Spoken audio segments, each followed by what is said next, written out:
मरचा तोड़े आए ही बहाने लावा अपने जानू बात कैले लगाई फोन।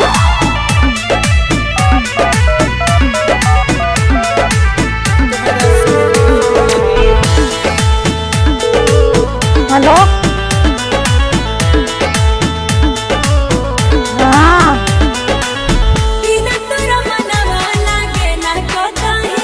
ठीक है। वो दाई तो बतलात रहे तो पकड़ गए रहे हैं। रिक्शा तोड़े आ रहे हम कहे तनी बतला ले और आपकी अगर बहुत संभार के रहे, अगर आपकी पकड़ जा तब की अपने घर दुआर हाथ धो ले भैया देंगे आपकी रखेंगे ना हमका अपने घरे।